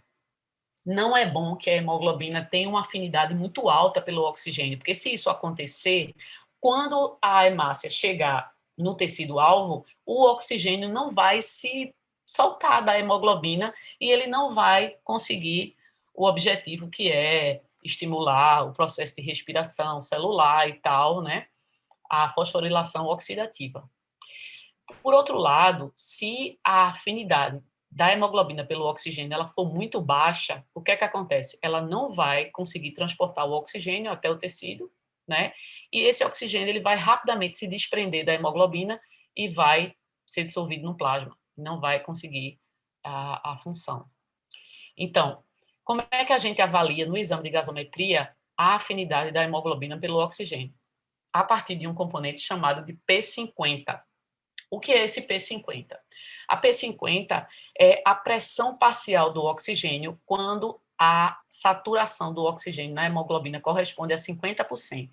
Ou seja, quanto que eu preciso de oxigênio para que eu tenha 50% das minhas hemoglobinas ligadas a ele, certo?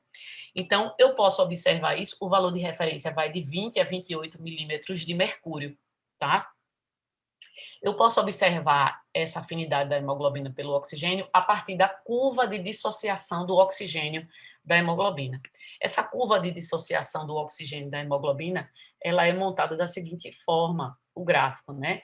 Então, aqui no eixo Y, a gente observa a saturação do oxigênio, da hemoglobina pelo oxigênio, e aqui no X a gente vê a quantidade de oxigênio, a quantidade de oxigênio que vai ser capaz de saturar 50% das hemoglobinas.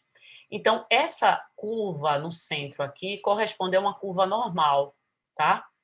Então, veja só, nessa curva normal, se eu pegar aqui, por exemplo, o que é a P50? Vamos ver o que é a P50. A P50 vai ser a pressão parcial do oxigênio quando eu tenho saturação de 50% da hemoglobina com o oxigênio. Então, eu pego aqui, desculpa, deixa eu voltar aqui. Deixa eu voltar aqui, pronto. Eu pego aqui 50%, tá? Venho aqui na curva do meio e vejo que se eu baixo aqui, eu vou ter a pressão parcial do oxigênio dentro do valor de referência, que é de 20 a 28, tá? Então, quando eu tenho um desvio dessa curva para a direita aqui, ó, acho que eu começo até a falar pela esquerda, deixa eu ver aqui, a setinha. Deixa eu falar para a esquerda. Quando eu tenho um desvio dessa curva aqui para a esquerda, o que é que significa? Significa o seguinte, se eu pegar 50% aqui da saturação e vier para cá, para a pressão parcial do oxigênio, eu vou ver que essa P50 ela está abaixo do valor de referência, ela está abaixo de 20, tá vendo? Então, o que é que significa? Que teve um aumento da afinidade da hemoglobina pelo oxigênio. Por que aumentou a afinidade? Porque eu preciso de menos oxigênio para saturar 50%. Essa relação aqui, ela lembra muito, toda vez que eu olho para esse gráfico, eu me lembro muito daquele conceito de Km de uma enzima. O que é o Km de uma enzima? É a concentração do substrato quando a enzima consegue alcançar 50% da velocidade máxima dela. Então, quando é que o Km era alto? Quando a enzima precisava de muito substrato para saturar, para chegar a 50% da velocidade máxima. Então, significa que a afinidade da enzima pelo substrato é baixa, precisa de muito substrato para que ela encontre ele, porque a probabilidade da enzima encontrar o substrato é baixa. Então, para que eu possa fazer com que esse encontro aconteça, eu preciso aumentar a concentração de substrato para que a enzima encontre-o. Então, as enzimas que têm um Km alto, elas têm baixa afinidade pelo substrato. Eu preciso de muito substrato para chegar a 50% da atividade máxima da enzima. A mesma coisa é o conceito da P50. Veja só, se eu preciso de pouco oxigênio para saturar 50% das hemoglobinas, significa que a afinidade é alta. Eu não preciso de muito oxigênio para que a hemoglobina possa vir se encontrar com o oxigênio, sabe? Da mesma forma, se eu preciso de uma alta concentração, uma alta pressão parcial de oxigênio para poder saturar 50%, ó, se eu pegar aqui no gráfico, ó, 50%, desço aqui na curva que está desviada para a direita, então veja que eu estou achando um valor da pressão parcial do oxigênio acima de 28 aqui, né? Então significa que eu tenho que ter uma pressão parcial muito alta de oxigênio para poder saturar 50%. Então, o que é que aconteceu com a afinidade? Se eu preciso de muito oxigênio para saturar 50% da hemoglobina, significa que a afinidade está baixa. Então, de uma maneira geral, quando a curva de dissociação do oxigênio da hemoglobina ela é desviada para a esquerda, significa que eu preciso de menos oxigênio para saturar 50%, ou seja, a afinidade está alta. Quando a curva é desviada para a direita, significa que eu preciso de mais oxigênio para saturar 50%, e isso aqui leva a uma queda na afinidade da hemoglobina pelo oxigênio. E como eu falei, nem essa situação aqui de aumento de afinidade, nem essa de queda de afinidade são situações boas para a distribuição do oxigênio. Tem que ter uma afinidade controlada. Se eu tiver uma afinidade alta demais, quando chegar no tecido, o oxigênio não é liberado. Se eu tiver uma afinidade baixa demais, o oxigênio nem chega no tecido, porque já tem se liberado da hemoglobina e já foi dissolvido no plasma. Então, o que é que pode fazer com que eu tenha aumento da afinidade da hemoglobina pelo oxigênio, ou eu tenho uma diminuição da afinidade da hemoglobina pelo oxigênio? O desvio para a direita da curva, ou seja, a diminuição da afinidade, pode ser provocada por quê? Pelo aumento do 2,3-difosfoglicerato, que é aquela molécula importante que dá uma estabilidade à estrutura da hemoglobina, né? 2 cadeias alfa, 2 cadeias beta, então dá uma estabilidade na estrutura da hemoglobina. Quando essa molécula está muito aumentada, a hemoglobina ela diminui a capacidade de se ligar ao oxigênio, diminui a afinidade. Alta temperatura também diminui a afinidade da hemoglobina pelo oxigênio. Lembre-se que em alta temperatura, né, as moléculas entram num estado de movimento e tudo mais aumentado, e isso faz com que haja dificuldade para que esse encontro possa acontecer. Aumento da pressão parcial do CO2, ou seja, que pode leva a uma acidose respiratória, né, ou qualquer outra acidose metabólica também. A acidose em si, ela diminui a afinidade da hemoglobina pelo oxigênio, porque a gente já viu que o próton se liga à hemoglobina e daquela forma ela é chamada de desoxihemoglobina. E também a hemoglobina S, na anemia falciforme, ela também tem uma afinidade diminuída pelo oxigênio. O que é que pode desviar a curva para a esquerda, aumentando a afinidade da hemoglobina pelo oxigênio? Diminuição da temperatura, que é o contrário que a gente falou lá, diminuição da pressão parcial do CO2, ou seja, a alcalose, né, porque aí vai ter a hemácia perdendo mais prótons para o meio, então isso vai fazer com que ela consiga ficar na forma de oxihemoglobina mais facilmente, e a hemoglobina fetal também, ela tem uma afinidade mais alta do oxigênio ao oxigênio, tá?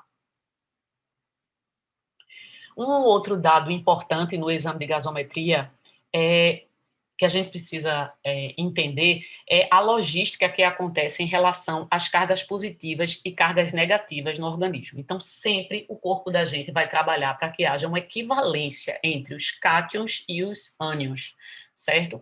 Então, se a gente fosse fazer uma comparação de cátions e ânions aqui no corpo, para que mantenha o equilíbrio eletrolítico, a gente diria que a concentração final de cátions ela precisa ser igual à concentração final de ânions para que tudo corra bem, tá?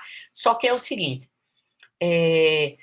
para que eu possa fazer o somatório dos cátions, todos os cátions, eu vou somar o sódio, que é o cátion com maior concentração, né? E os outros cátions. Que outros cátions entrariam aqui? Potássio, cálcio, magnésio. Só que o potássio entra com uma concentração muito pequena, né, em torno de 4, o valor de referência vai de 3,5 a 5,5, né? O cálcio entraria aqui mais ou menos em torno de 4 também, e o magnésio em torno de 2. Ou seja, o que prevalece nos cátions é o sódio. Em relação aos ânions, os de maior concentração é o cloro e o bicarbonato, principalmente o cloro, depois o bicarbonato. E tem os outros ânions que entram aqui. Que outros ânions são esses? A albumina, que é carregada negativamente, fosfato, que é negativo. Então, tem vários outros ânions aí, né? Que, na verdade, a gente não mensura o tempo inteiro. Então, esses outros ânions aí, que não são mensurados, além do cloro e do bicarbonato, é que a gente chama de anion gap. Então, o que é anion gap? Anion gap é a mesma coisa de hiato aniônico, ou seja, aqueles ânions que não são mensurados, certo? Então, Considerando que o sódio está numa concentração muito mais alta do que os outros cátions, a gente pode ignorar os cátions, ficar só com o sódio, certo? Como esses outros ânions aqui, eu chamo isso de anion gap, que é o hiato aniônico. Então, o anion gap, eu puxando isso aqui para esse lado agora, o anion gap vai ser igual ao quê? Vai ser igual ao sódio menos o cloro mais o bicarbonato. Então, vai ser a diferença entre essa carga positiva do sódio e as cargas negativas do cloro e do bicarbonato. Isso eu chamo de anion gap. O que é que acontece aqui? Deixa eu ver se eu consigo. Pronto. Aqui, quando eu tenho um anion gap alto, isso aqui pode me indicar uma acidose. Veja por quê. O que é que pode fazer com que o anion gap aumente quando eu falo do equilíbrio ácido-base? Primeiro, quando eu fizer a subtração aqui, sódio menos cloro mais bicarbonato, se eu estiver diante de uma acidose, o que é que vai acontecer com o bicarbonato? O bicarbonato vai cair. Quando o bicarbonato cai, a soma de cloro e bicarbonato vai ficar bem menor, então eu vou ter um anion gap mais alto. Então, um anion gap alto acontece na acidose. Por outro lado, se eu tiver uma queda no anion gap, significa o quê? Significa que eu vou ter um aumento, por exemplo, do bicarbonato aqui, certo? E isso vai acontecer numa alcalose, certo? Aumento do bicarbonato vai fazer com que ocorra aumento da soma entre a concentração de cloro e do bicarbonato, e isso vai fazer com que essa diferença diminua, né? Então, eu vou ter um anion gap mais baixo na alcalose. Para a gente entender um pouco mais de anion gap, vamos ver essa situação aqui, ó. O sódio, a concentração dele equivale a aproximadamente 140, o cloro 105 e aqui o bicarbonato em torno de 24. Então, se eu somar isso com esse aqui, dá aproximadamente 130, ainda tem 10 aqui que vai estar dentro dessa composição aqui do anion gap, ou seja, os outros ânions, tá? Não mensurados. E aqui, o potássio só entraria se o paciente tiver uma insuficiência renal, que leva à retenção de potássio, e aí o potássio ele pode entrar nesse cálculo aqui, sódio mais potássio, menos cloro mais bicarbonato. Mas fora isso, o potássio geralmente ele não entra nesse cálculo do anion gap, tá? Então, uma situação interessante que leva ao maior uso do anion gap é na acidose metabólica. O que é acidose metabólica? É quando ocorre uma queda nos níveis de bicarbonato, né? A acidose metabólica é quando eu tenho uma queda nos níveis de bicarbonato, né? Porque aumentou a produção de ácidos. Então, vejam uma situação de acidose metabólica com um anion gap elevado. Quando é que aconteceria isso? Aqui a gente está vendo o valor normal do anion gap, né? Representado pelo quadradinho vermelho. E aqui a gente está vendo o aumento do anion gap. O que foi que provocou o aumento do anion gap quando a gente compara essa figura aqui com essa? O cloro está mais ou menos na mesma concentração, o sódio também, mas quando a gente compara o bicarbonato, houve uma queda no bicarbonato. Lembra que eu falei no início? Sempre as cargas positivas vão equivaler às cargas negativas.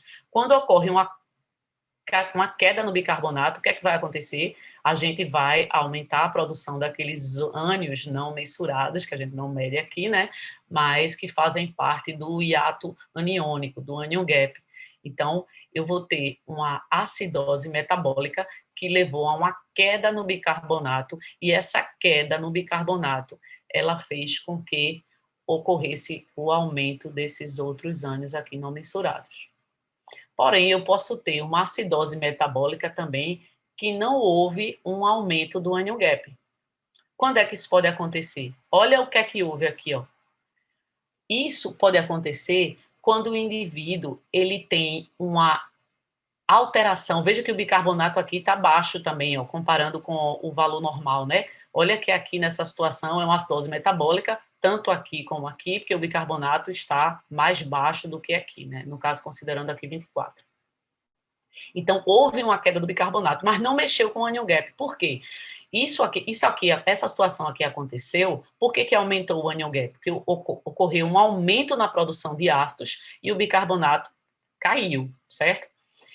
Esse aqui, o bicarbonato caiu, não foi por um aumento na produção de ácidos. O bicarbonato caiu porque houve um aumento da excreção renal do bicarbonato. Aquele descontrole, o rim não conseguiu reabsorver bicarbonato adequadamente. Isso acontece, por exemplo, na acidose renal crônica, né?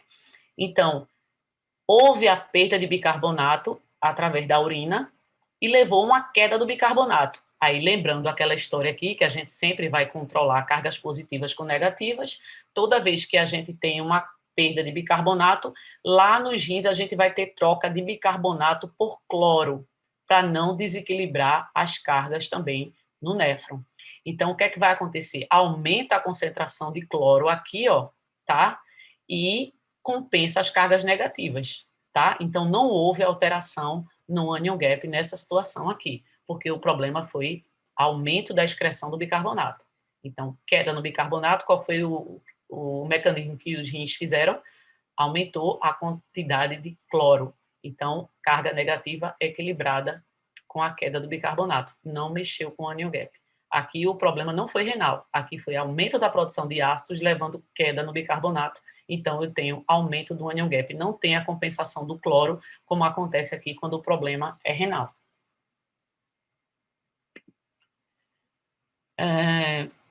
Então, em relação a essa questão de eletroneutralidade, né, a gente sempre tem cargas positivas sendo compensadas com cargas negativas e esse balanço todo.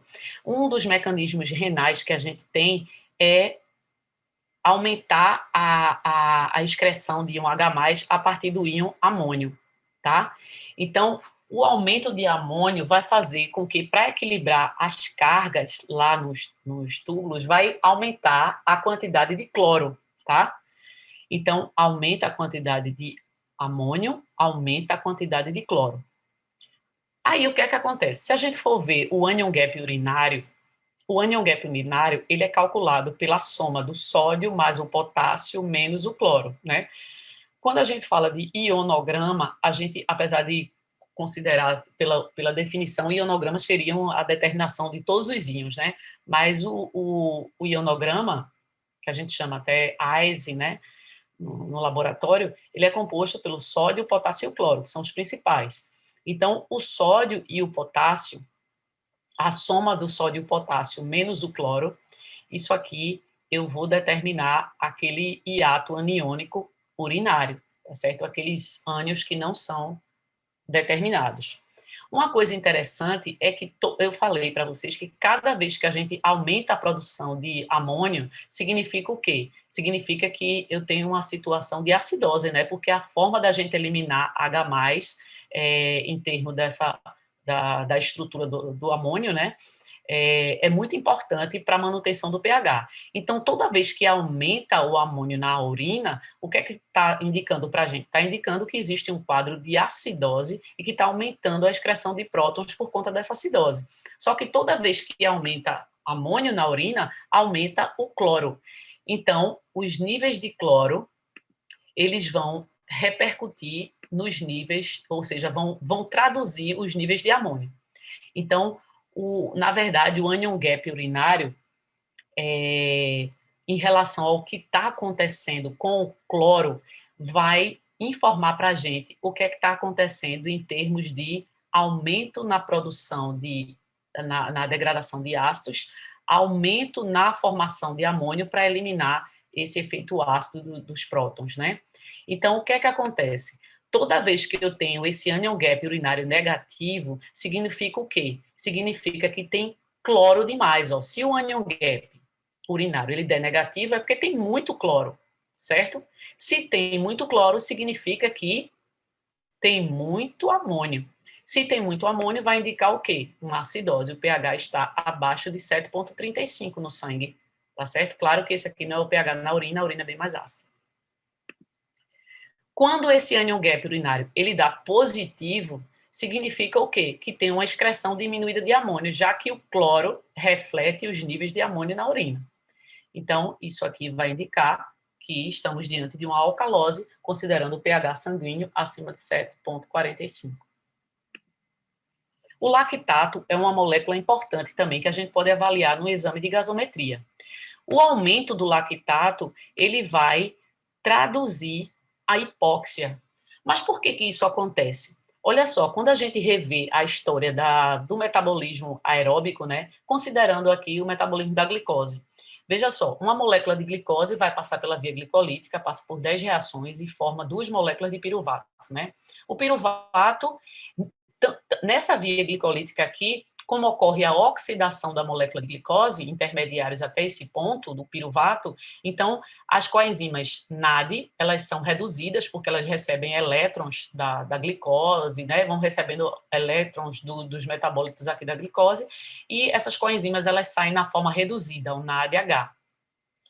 Quando o piruvato ele é descarboxilado e se transforma em acetil-CoA, vai alimentar o ciclo de Krebs, que produz CO2, mas também no ciclo de Krebs vai também acontecer a oxidação de moléculas. Essa oxidação faz com que ocorra, essas moléculas percam elétrons. Esses elétrons são capturados também pelo NAD, formando o NAD reduzido, o NADH. Então, eu tenho tanto o NAD reduzido no ciclo de Krebs, como o NAD reduzido na oxidação dos nutrientes até piruvato.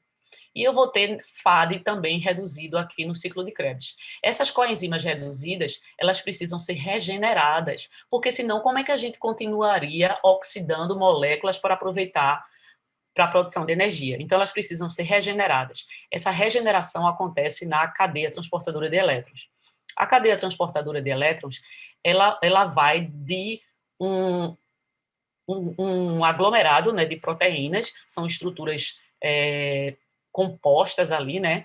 A gente vê que tem proteína rica em ferro, enxofre, tem vários componentes ali, mas essas estruturas, os complexos que fazem parte da cadeia transportadora de elétrons, a sequência deles é quem tem menor potencial redutor até quem tem maior potencial redutor. Então, quem é que tem potencial redutor? A capacidade de se reduzir, né? Então, ou seja, a capacidade de pegar esse elétron de volta e segurar. E aí o NAD, agora oxidado, o NAD+, ele vai e pode ser reduzido mais uma vez na oxidação dos nutrientes. Esses elétrons vão passando de quem tem menor potencial redutor para quem tem maior potencial redutor. E no final chega em quem? No oxigênio molecular, que é quem tem o maior potencial redutor do organismo. E o oxigênio, ele é reduzido à água. Então, o que acontece quando não tem oxigênio? Quando diminui a concentração do oxigênio. Essas coenzimas, elas não vão conseguir ser regeneradas. Essas coenzimas, elas vão se acumular. O acúmulo delas vai fazer com que ocorra a inibição de 3 reações do ciclo de Krebs. O ciclo de Krebs vai diminuir o seu funcionamento. E qual vai ser o destino do piruvato agora? O que vai ganhar é piruvato se transformando em lactato. Então, o piruvato se transforma em lactato e isso vai ser um indicativo de quê? De hipóxia. Quanto menos oxigênio, mais piruvato se transforma em lactato, porque não vai ter a opção de direcionar para o ciclo de Krebs, já que ele vai ser inibido, porque não tem oxigênio para regenerar as coenzimas. Então, lactato alto é um indicativo de hipóxia. Por isso que ele é tão importante também a sua determinação. Uma situação que acontece muito isso é na sepse, tá? A sepse é uma resposta inflamatória generalizada no organismo frente a um foco infeccioso, né? Que na maioria dos casos, principalmente em UTI, é foco pulmonar. Então, a sepse é uma alteração muito importante, né? Até a gente vê aqui no relatório da Organização Mundial de Saúde, fala que em 2017 houve 48,9 milhões de casos de sepse ao redor do mundo. E desses 48,9 milhões, 11 milhões levaram, né? A sepse resultou num desfecho pior, que foi a morte, e isso correspondeu a 20% das mortes globais. Então, é um problema de saúde, é um problema sério que gera gastos econômicos significativos e que, nessa situação aqui, a manutenção do pH, a observação dos gases é muito importante, porque é uma situação que leva à queda na pressão arterial, a acúmulo de lactato, alteração do pH, uma acidose severa metabólica, né, podendo levar à falência múltipla de órgãos. Bem, gente, era isso que eu tinha para falar para vocês, né? Eu agradeço muito a atenção e espero que vocês tenham aprendido alguma coisa sobre a interpretação da gasometria. E qualquer dúvida que vocês tiverem, vocês podem enviar um e-mail para rosangela.ffaraújo@ufpe.br, que eu vou ter prazer em estar respondendo vocês. Um abraço a todos e aproveite bastante o congresso.